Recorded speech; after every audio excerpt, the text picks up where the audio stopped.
Africa is a land blessed with natural beauty and an abundance of precious resources. Among these treasures, one stands out: the brilliant, sparkling diamond.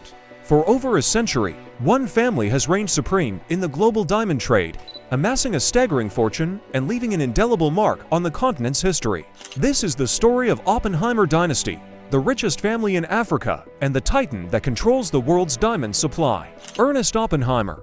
Our story traces back to 1880 in Friedberg, Germany, where Ernest Oppenheimer was born into a family of cigar merchants. Little did young Ernest know that his journey would lead him to the diamond fields of South Africa and the creation of an empire that would echo through generations. At just 17 years old, Ernest embarked on his diamond brokering career in London, working for the prestigious Dunkelspiel Company.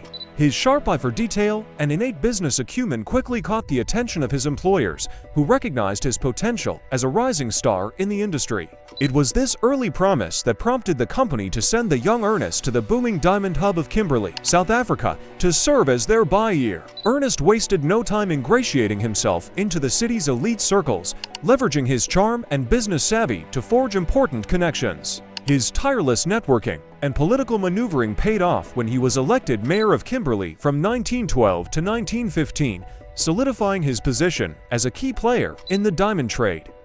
But Ernest's vision extended far beyond the local scene. His strategic mind and political savvy paved the way for his eventual conquest of the diamond industry on a global scale. The war years and a bold move, World War I presented both challenges and opportunities for Ernest Oppenheimer and his burgeoning diamond empire. While facing anti-German sentiment due to his origins, he played a crucial role in supporting the British war effort, earning him recognition and elevated status. During this tumultuous period, Ernest's strategic foresight and dedication to the war effort proved invaluable. He was instrumental in establishing the Kimberley Regiment, a military unit that played a vital role in defending the region's diamond mines, the lifeblood of his business interests. Additionally, Ernest organized the labor force required to build a critical railway line from Upington in the Northern Cape to the Namibian border. This infrastructure project not only facilitated the movement of troops and supplies, but also laid the groundwork for the future expansion of his diamond operations into the region. For his contributions, Ernest was knighted by King George V in 1921, a recognition that carried immense weight and further bolstered his influence in the diamond trade. Despite the challenges posed by anti-German sentiment during the war, his unwavering commitment to the British war effort and his strategic importance to the diamond industry ultimately outweighed any potential backlash. In the aftermath of the war, Ernest made a bold move that would change the course of history and set the stage for the Oppenheimer family's eventual dominance in the diamond trade. In 1917, he partnered with American engineer William Lincoln Honnold to launch the Anglo-American Corporation, a venture that received significant backing from the legendary financier J.P. Morgan.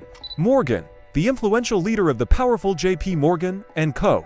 banking empire, recognized the untapped wealth of Africa's diamond mines and the growing global demand for these precious gems. His interest in the continent's resources aligned perfectly with Ernest's ambitions, making the partnership a strategic masterstroke. With Morgan's financial muscle behind them, Anglo-American made a bold move by purchasing diamond mines in Southwest Africa, an area rich in diamond reserves. This acquisition directly challenged the monopoly held by the De Beers Company, which had long dominated the diamond trade. The move was more than just a business transaction. It was a strategic play for control of the diamond market, laying the foundation for what would eventually become the Oppenheimer family's global monopoly over the trade. Conquering De Beers. Ernest Oppenheimer's crowning achievement came in 1927 when he took control of his main competitor, the De Beers Diamond Empire. This strategic move laid the foundation for the Oppenheimer family's global monopoly over the diamond trade, which they would maintain for decades to come. De Beers, founded in 1888 by the merger of companies owned by Barney Barnato and Cecil Rhodes, had long been the dominant force in the diamond industry. However, Ernest's ambition and strategic mindset had positioned him to challenge this established monopoly. Through a series of calculated moves and leveraging his growing political influence, Ernest maneuvered his way into the heart of De Beers' operations. By 1929, he had ascended to the chairmanship of the company, a position that granted him unprecedented control over the diamond supply chain. With De Beers under his leadership, Ernest implemented a strategy of market control, artificial scarcity, and inflated pricing that would cement the family's dominance for generations. His approach was simple yet effective: restrict the supply of diamonds to create an air of exclusivity and desirability, driving up prices and ensuring a steady stream of profits. Ernest's tactics were so successful that they drew the attention of legal authorities, leading to a hefty $10 million fine for De Beers in an Ohio court for price-fixing practices. Additionally, the company's operations were seen as a direct contravention of U.S. antitrust laws, specifically the Sherman Act and Clayton Act, which were designed to ensure competition and protect consumer welfare. Despite these legal challenges, the Oppenheimer family's grip on the diamond trade remained firm. Ernest understood the core principle that underpinned De Beers' success, stating in 1910, "Common sense tells us that the only way to increase the value of diamonds is to make them scarce, that is to reduce production." This philosophy would guide the family's approach for decades, allowing them to maintain their monopolistic control over the diamond industry and amass an unprecedented fortune. World War II presented another set of challenges for Ernest and De Beers.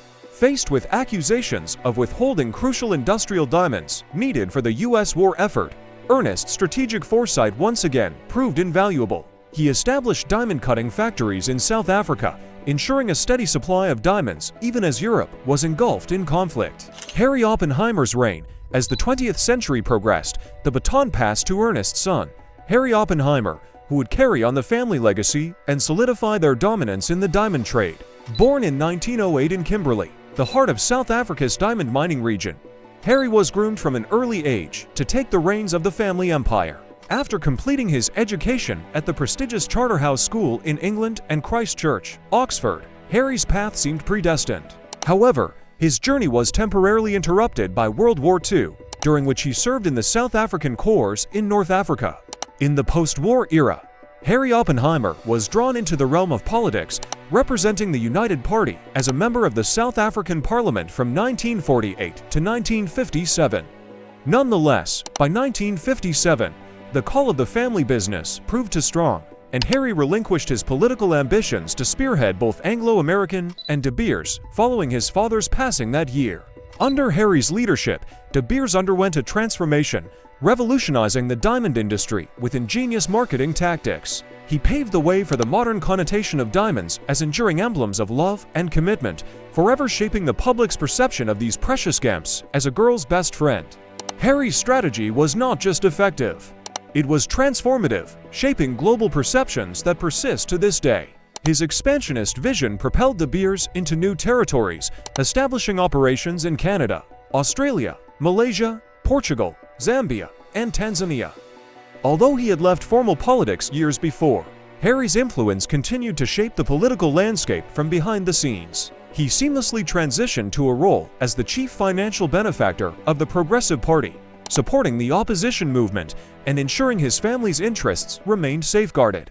By the 1980s, Oppenheimer had climbed to the uppermost echelons of wealth, ranking among the world's richest individuals. As the chairman of both the Anglo-American Corporation and De Beers Consolidated Mines, he didn't just oversee operations. He expanded their global footprint to unprecedented levels. So much so that by the end of the decade, his empire shockingly contributed a staggering 25% to South Africa's GDP. Nicky Oppenheimer. As the 20th century drew to a close, the torch was passed to Nicky Oppenheimer, Harry's son and the heir apparent to the Diamond Throne. Nicky's reign would be marked by both continuity and change, as he navigated the shifting tides of the global diamond trade and the mounting scrutiny surrounding his family's empire. Born in 1945, Nicky's path to greatness was paved from an early age. Under his leadership, the Oppenheimer family maintained their stronghold over the diamond industry, leveraging the tactics and strategies that had brought them success for generations. However, Nicky's reign would not be without its challenges and controversies. In the 1990s, critics accused the Oppenheimers of monopolistic practices, alleging that their iron grip over De Beers and its exclusive contracts allowed them to skew the diamond market in their favor. These accusations cast a shadow over the family's legacy and fueled calls for greater transparency and competition in the industry. As the new millennium dawned, the Oppenheimer dynasty faced even greater scrutiny, with the spotlight shining on the environmental and ethical concerns surrounding diamond mining. Cultural references like the Oscar-nominated film Blood Diamond and Kanye West's provocative song Diamonds from Sierra Leone brought these issues to the forefront, igniting public discourse and amplifying calls for reform. These mounting pressures forced the Oppenheimers to pivot, broadening their business interests beyond the glint of diamonds. They ventured into various African sectors, including healthcare, agriculture, media, and retail, in a strategic move to safeguard the family's financial prominence and influence as they gradually stepped back from the diamond sphere. That brings us to the end of the incredible story of the Oppenheimer dynasty. But the conversation doesn't stop here. What are your thoughts on the Oppenheimer legacy? Did they build an empire of wealth or exploit Africa's resources? Share your opinion in the comments below, and let's get a discussion going. If you enjoyed this deep dive into the world's diamond trade, don't forget to hit that subscribe button and ring the notification bell so you never miss an upload. We've got more fascinating stories about the world's most powerful families coming your way, so stay tuned.